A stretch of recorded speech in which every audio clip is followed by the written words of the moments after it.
সবজি লাভার কারা কারা আছেন, কারা সবজি পছন্দ করেন, এই রেসিপিটা কিন্তু আজকে তাদের জন্য। রেগুলার মাছ মাংস খেতে খেতে যখন আমরা বোর হয়ে যাই, তখন এই ধরনের একটা সবজি কিন্তু আপনার খাবারের অনেক তৃপ্তি এনে দিবে। চলেন আজকে শুরু করছি একটা মিক্স ভেজিটেবল রেসিপি। আসসালামু আলাইকুম, সবাই কেমন আছেন? আপনারা কে কোথা থেকে আমার ভিডিওটি দেখছেন অবশ্যই আমাকে জানাবেন। মিক্স ভেজিটেবলের জন্য এখানে আমি নিয়েছি পটল, আলু, বরবটি, ঝিঙে, বাস এই কটাই নিয়েছি। আমার কাছে যেগুলো এনাফ ছিল। আপনার কাছে যদি অন্য টাইপের কোনো ভ্যারাইটিস সবজি থাকে আপনি সেটাও অ্যাড করতে পারেন, কোনো প্রবলেম নেই।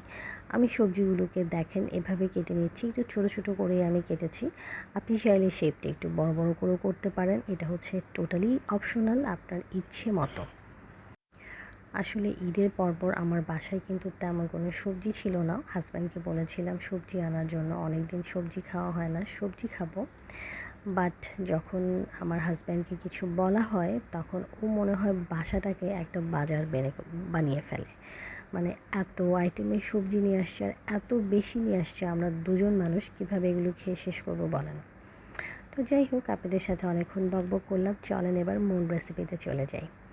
একটা প্যানে আমি তেল গরম করে দিয়েছি।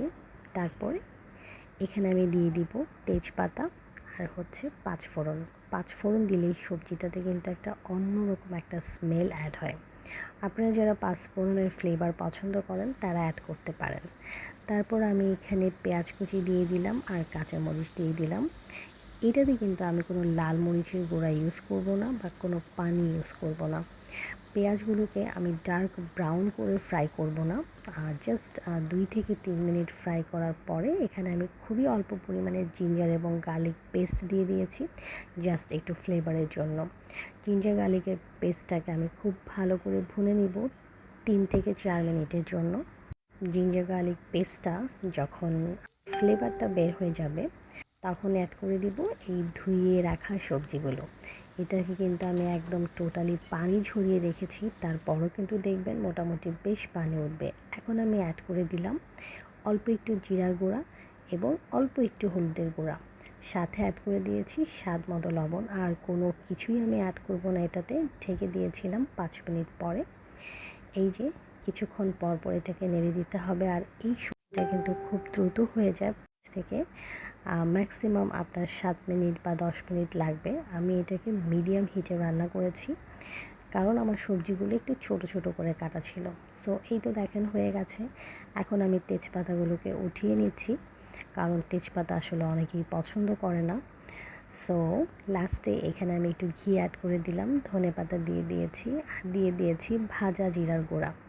এখন আমি একটা ফোড়ন দিব। ফোড়নে ইউজ করেছি পেঁয়াজ, রসুন আর দিয়েছি একটা শুকনো মরিচ। আপনারা চাইলে শুকনো মরিচটাকে ফাটিয়েও দিতে পারেন। আর কাঁচা মরিচটা কিন্তু আমার লেফট ওভার রয়ে গিয়েছিল, তাই অ্যাড করে দিলাম। সো এই তো ফোড়নটা দিয়ে মিক্স করে নিলাম, ব্যাস হয়ে গেল আমার অসম্ভব মজার মিক্স ভেজিটেবল। সো রেডি হয়ে গেল এই অসম্ভব মজার একটা মিক্স ভেজিটেবল। সার্ভ করতে পারেন স্টিম রাইস, নান, রুটি, পরোটা, যে কোনো কিছুর সাথে। আপনিও রেসিপিটা বাসায় তৈরি করুন আর আমার সাথে শেয়ার করুন। Bye bye.